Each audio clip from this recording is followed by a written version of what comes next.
രാത്രി വണ്ടി കുറച്ച് നേരം നിർത്തിയിട്ട് കിടന്ന് ഉറങ്ങാമെന്ന് വിചാരിക്കുന്നത്. അതിന് മുമ്പ് കുറച്ച് നേരം ഒന്ന് പുറത്തിറങ്ങി നടന്നു കേട്ടോ. നേരം വെളുത്തപ്പോൾ 8 മണിക്കാണ് നമ്മൾ എണീക്കുന്നത്. നല്ലോണം കിടന്നുറങ്ങി, വണ്ടിയിൽ സുഖമായി കിടന്നുറങ്ങി കേട്ടോ. ഇവിടെ ആണെങ്കിൽ അടിപൊളി അടിപൊളി റോഡുകളാണ്, പക്ഷേ ഇടക്കും തലക്കൊക്കെ ടോളുണ്ട്, അതാണ് പ്രശ്നം. എന്തായാലും നമ്മൾ ആദ്യം നമ്മളെ ബാലൻസ് ഉണ്ടാകുന്ന ചെക്ക് ചെയ്യട്ടെ. ഇവിടെ ഒരു ടോൾ കിടക്കാൻ ചിലപ്പോൾ എനിക്ക് തോന്നുന്നു ഒരു 250 രൂപ 300 രൂപ ഒക്കെ ഉണ്ട്. എന്തായാലും സ്ഥലപ്പേര് കാണിക്കാൻ വേണ്ടിയിട്ട് ഞാൻ കുറേ നോക്കിയിട്ട്, അപ്പോൾ ഓരോരുത്തരായി ഇവിടെ വന്ന് മൂത്രമൊഴിച്ചു കൊണ്ടേയിരിക്കുന്നു.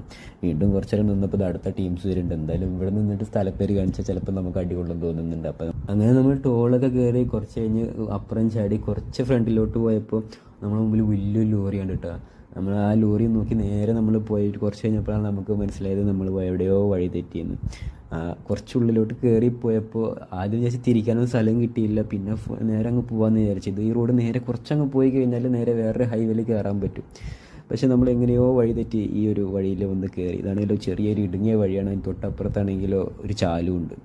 നല്ല ശ്രദ്ധിച്ചിട്ട് നേരെ കുറച്ചുകൊണ്ട് പോയപ്പോൾ തന്നെ നമുക്ക് ആ ഒരു ഹൈവേയിൽ കയറാൻ പറ്റിയിട്ട്, അവിടുന്ന് കുറച്ച് ഫ്രണ്ടിലോട്ട് പോയപ്പോൾ തന്നെ നമ്മൾ നേരെ വന്നിട്ട് ഒരു പോലീസുകാരൻ നമ്മൾ വന്ന് കൈ കാണിച്ചിട്ട് പറഞ്ഞ്, ഈ സമയത്ത് അങ്ങോട്ട് പോകാൻ പറ്റില്ല, നീ എവിടെയെങ്കിലും വണ്ടി സൈഡാക്കി നിർത്തിക്കോ, 11 മണിക്ക് ശേഷമേ പോകാൻ പറ്റുള്ളൂ എന്ന് പറഞ്ഞ്.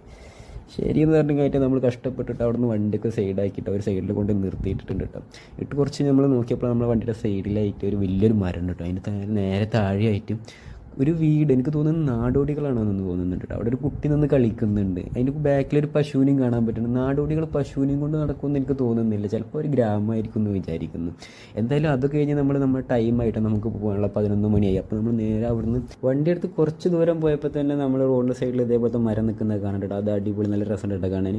നമ്മുടെ നാട്ടിലൊന്നും ഞാൻ ഈ സാധനം ഇതുവരെ കണ്ടിട്ടില്ല. ഇപ്പോൾ ഏകദേശം സമയം വൈകുന്നേരം അയക്കുന്നു കേട്ടോ. നമ്മളിൽ ഓടി ഓടി വയ്യാണ്ടായിരിക്കുന്നു. അപ്പം ഇനി നമുക്ക് പോകാനുള്ളത് ഇനി അങ്ങോട്ട് നമുക്ക് ഫുള്ള് കാട്ടിലൂടെയുള്ള യാത്രയാണ് കേട്ടോ. കാട്ടിലൂടെയുള്ള യാത്ര നമുക്ക് അടുത്തൊരു വീഡിയോ ആയിട്ട് ചെയ്യാം. ഓക്കെ.